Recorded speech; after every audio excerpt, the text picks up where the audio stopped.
watching NRATV with Bill Whittle.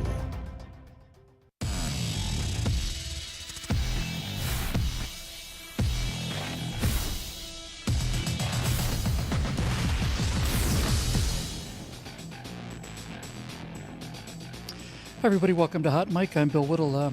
Hot Mike was here not 6-7 minutes ago, and then apparently he heard that there's a buy one, get one free sale at Old Navy, so he's gone, but we expect to have him back by tomorrow.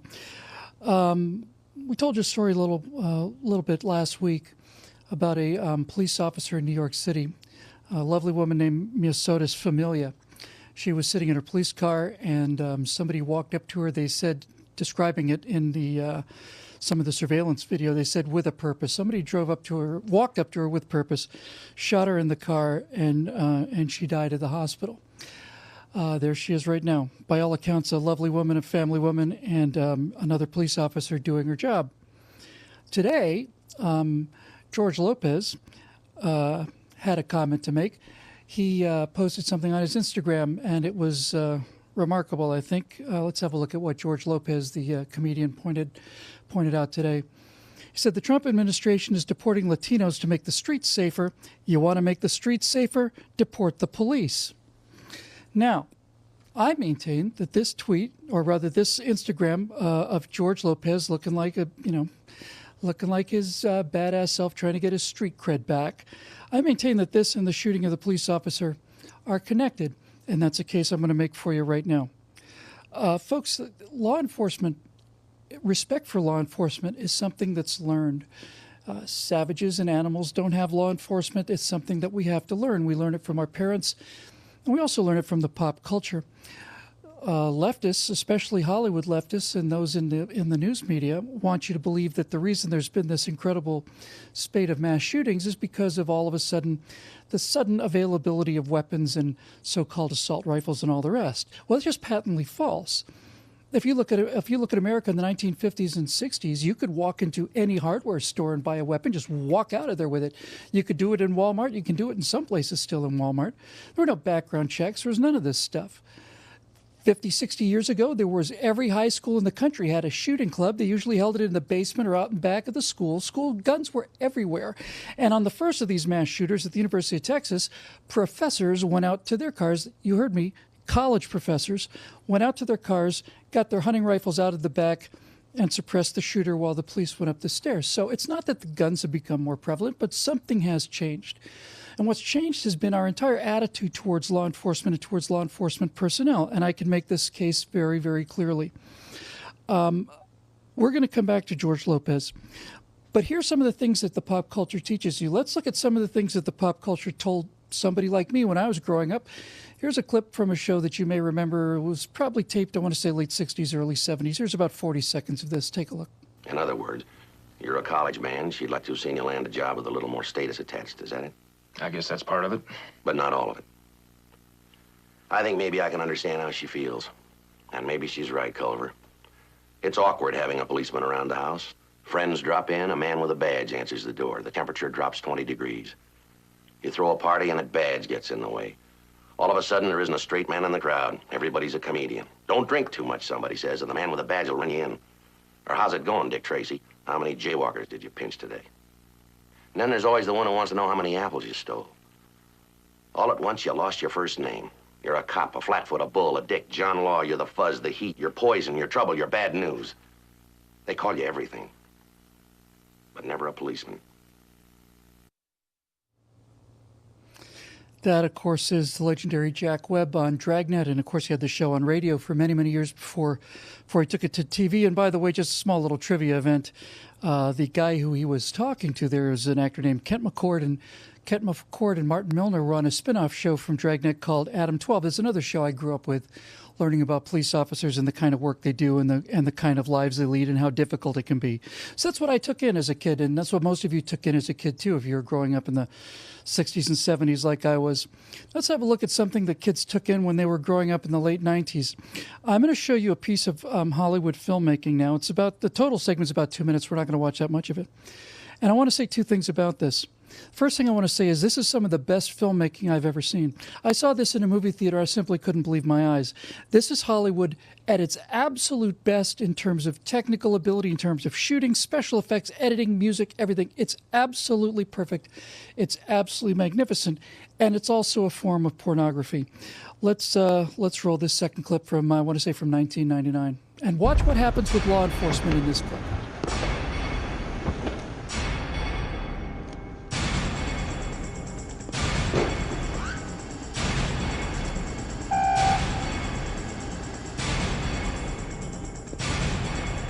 Please remove any metallic items you're carrying, keys, loose change. Holy. Okay, here it comes. Now watch, because as I said, this is an absolutely incredible piece of filmmaking. Now these are security guards, of course, but obviously they're policemen. They're obviously law enforcement. There's no question about that. And you can see a guy with his little revolver there making a call for help, and what's her name, Trinity, just comes up and plain just executes him with a machine pistol of some kind. And now these two anti-heroes, as you can see, are marching into the bank. They casually draw their weapons, and now begins one of the most amazing sequences in the history of film. And I'm not exaggerating here. This gunfight in the lobby of The Matrix, that's this movie, The Matrix, with Keanu Reeves. This lobby sequence is absolutely astonishing. And watching this in the theater as I did, you are you're pardon the expression, blown away by it. It's so exciting. It's so mind-bogglingly intense. And on and on and on it goes. And you watch this, needless to say, you're on Neo's side, you're on the side of Keanu Reeves and so on. You're on the side of the guys in the black coats, for example. But even though the people who they are gunning down are wearing a badge that says police, they are without question a SWAT team. They are without question law enforcement officers. There's no question about it. And here we go again. The super slow motion. We have the gun we have the cartridges falling to the ground in slow motion, all the things exploding. They're doing reverse somersaults through the air. They're picking weapons off the ground in upside down slow motion. This is violence porn, is what it is. And in the audience watching this, I had no sense of what I was seeing. It's only now, or years later anyway, as I begin to wake up about these things, what I'm actually looking at. What I'm looking at here is I'm looking at the massacre of police officers in such a way that everybody in the audience is 100% behind it, and they think it's just really, really cool. This is what Hollywood has done. This is what's changed, not the presence of guns in America. This is what's changed in America since the days of the 50s and 60s when we didn't have these mass shootings. And by the way, I'm not going to mention their names because it's my policy not to mention the names of murderers whenever I can possibly help it. But the two people that started really the first of these modern mass shootings at Columbine, those two individuals were known as the Black Trench Coat Club. They were heavily influenced by The Matrix, heavily influenced by it. They dressed that way when they went in there to murder those innocent people at Columbine. So don't tell me that this doesn't have an effect. Now, there are free speech issues at work here, and there are all kinds of other issues, but what I'd like to do now is bring in a guest who we've had before, certainly a friend of the NRA, and much more importantly, a friend of law and order and law enforcement in this country, and that, of course, is our friend Sheriff Bill Wayborn from Tarrant County, Texas. Sheriff, it's great to have you back with us. How are you? Great, Bill. It's good to be with you, sir. Sheriff, I don't know if you're able to see that clip, but surely you've seen some of it. You've seen what goes on in modern movies. You've seen how this idea of the rise of the anti-hero means that the villains, the people who get gunned down by these cool gangsters, are often law enforcement personnel. When I was a kid, you used to hear this in virtually every show I ever saw or movie. You'd hear some version of crime doesn't pay. But that's not the case anymore. You're a sheriff, modern-day sheriff. You look like a sheriff, you sound like a sheriff, and you strike me as the same kind of man that this country's always looked to for law enforcement. Do you feel that the pop culture has changed in such a way that it not only makes your job more difficult, it makes it more dangerous as well? I absolutely believe that, and I think shows just like you showed right there is doing that. And obviously there are, the video games that kids are watching these days are off value. They are showing that the bad guys win, and the cops are just, it's okay to kill cops. And I agree with you that it makes it, dulls the senses, and it makes it okay to see what happened right in New York with that that single mom, and that is something that I've seen that the values have gotten weak and lost. I think I want to tie this back to George Lopez, because it's not just George Lopez. This is Hollywood and celebrities in Hollywood all the time. But when George Lopez says something like, hey, if you want to make the streets safer, instead of deporting the illegal aliens, why don't we just deport the police? I think that is dehumanizing the police, but more importantly, Sheriff, I think it's delegitimizing the police. Certainly, I'm not in any position to tell you this. I'd love to hear what you have to say about it. But it's kind of common knowledge that a policeman or a sheriff out there in the middle of the city doing his job is protected by his badge, and no one thinks that means that little piece of tin is going to stop a bullet. When you say protected by the badge, they're protected by the reverence and the respect that the citizens are supposed to have for law enforcement. And if George Lopez makes a statement like this, he's essentially weakening that protection. Do you think there's anything to that? I think you're again spot on, and I think, and quite frankly, I'll be very frank on this. President Obama gave people permission to start doing this kind of thing. He downplayed the police, and he hit the police on several occasions and started this divisive activity. And then you have somebody like George Lopez. It's okay, he thinks, to do this, but I am extremely disappointed and think it's a very foolish thing. The days of Andy Griffin and Adam 12 and Dragnet and all of those wonderful things are gone. Probably the most positive police show that I've seen as of recently, and unfortunately it's not here anymore, but filmed right here in downtown Fort Worth was Walker, Texas Ranger, and just behind me is the old courthouse that Chuck Norris ran up the steps, and as his brother Aaron filmed him, and that show did more for policing and the positive remarks of policing, and I sure wish people be watching Walker.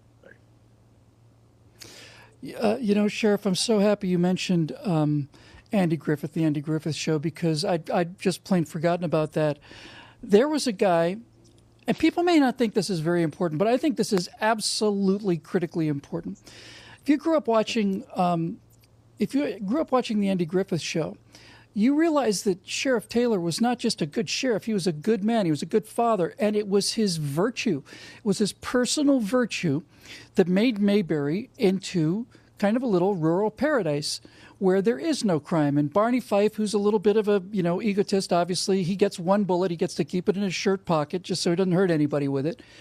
But it was the fundamental goodness of Andy Taylor that kept that town peaceful and safe. And that representation of police officers I haven't seen in 20 years now. You are absolutely right, and I think that's what we need to be doing. And in real law enforcement, and I'd love to see pop culture bring those type of shows back and reinvent the Matt Dillons that always won and those type of things. But, what I encourage my peer group to do is we've got to be out there and we've got to work hard on building relationships with our community. And sometimes that can be difficult when people like George Lopez divide us. Well, ladies and gentlemen, we're going to be back right after this break. We're sitting here talking to an honest-to-God sheriff who knows what's going on, a real sheriff, a good man who's keeping law and order. And I don't know if you've noticed it, but I've certainly noticed that he's wearing a white hat like he's supposed to. We'll be back in just a few moments. This is Hot Mike on NRATV.